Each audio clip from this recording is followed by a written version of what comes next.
নমস্কার বন্ধুরা, আপনাদের সবাইকে স্বাগত জানাই। আমি আজকে পাইনঅ্যাপেল চাটনির রেসিপি নিয়ে এসেছি। এটা একদমই অন্যরকমভাবে করেছি, তাই আপনাদের সাথে শেয়ার করলাম। এর আগেও একবার আমি পাইনঅ্যাপেলের চাটনি দেখিয়েছি, তবে সেটা একদমই অন্যরকমভাবে করেছিলাম। আজকে খুব সিম্পলভাবে করেছি, কিন্তু এইভাবে করলে খুব ভালো হয় খেতে।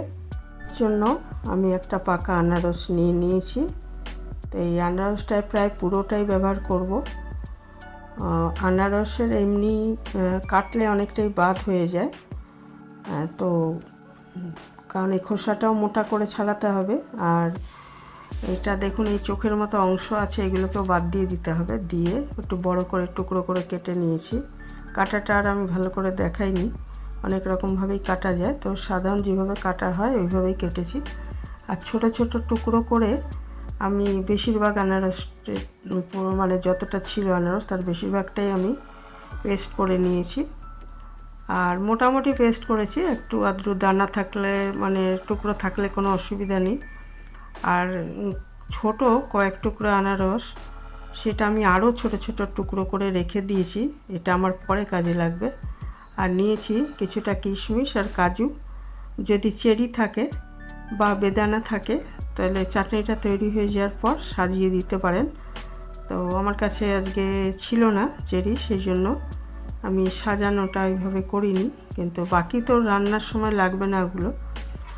এখানে আমি একটা কড়াইতে 2 হাতা মতো, এখানে দেখুন 100 গ্রাম মতো আছে চিনি। চিনির পরিমাণটা যে যেরকম মিষ্টি খান সেই হিসাবে দেবেন। দিয়ে এটা একটু শিরার মতো বানিয়ে নিচ্ছি অল্প জল দিয়ে। আর আনারসটা পেস্ট করার সময় কিন্তু আমি একটুও জল দিইনি, জল দিলে পানসা হয়ে যাবে চাটনিটা। একদমই জল দেবেন না, ওটা এমনি পেস্ট হয়ে গেলে দেখবেন যে অনেক জল বেরিয়ে গেছে ওর থেকে। তারপরে এই শিরাটা তৈরির সময় প্রায় একটা হালকা শিরার মতো করে নিয়েছি। 2টো তেজপাতা দিয়ে দিয়েছি সুন্দর গন্ধের জন্য। আর একটু বিট নুন, আমি আজকে এমনি নুন ব্যবহার করিনি, একটু বিট নুন ব্যবহার করেছি, যেটা আমরা ব্ল্যাক সল্ট বলি। 1/2 চামচের একটু কম দিয়েছি, তাতে স্বাদটা ভালো হবে। শিরাটা যখন একটু তৈরি হয়ে আসবে, তখন এর মধ্যে আমি আনারস যে পেস্ট করে রেখেছি ওটা দিয়ে দিলাম। দিয়ে এটা খুব ভালো মতো ওই চিনির শিরার সাথে জাল দিয়ে নিতে হবে। এটা দেখুন, আমি কোনো রকম তেল ব্যবহার করলাম না। আরেক রকমভাবেও করা যায়, যে তেলের মধ্যে আনারসটা একটু ভেজে, ফোড়ন দিয়ে একটু ভেজে করা হয়। এটা কিন্তু একদম অন্যরকমভাবে করছি।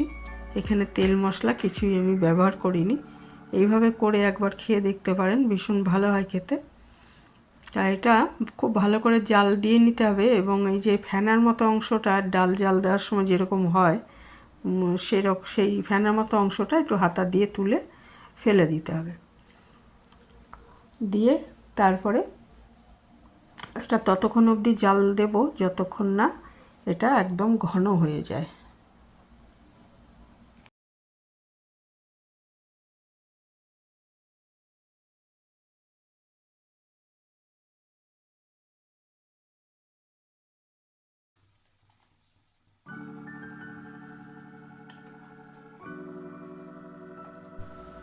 এটা ভালো মতো জাল দিয়ে নিতে হবে, একদম ঘন করে নিতে হবে। যখন একদম ঘন হয়ে আসবে, মানে ওটা, তখন এর মধ্যে আমরা ওই যে ছোটো টুকরো করে রেখেছি আনারসের টুকরো আর কাজু কিশমিশ, এগুলোকে সব দিয়ে ভালো মতো জাল দিয়ে নেব, তাহলেই চাটনিটা রেডি হয়ে যাবে।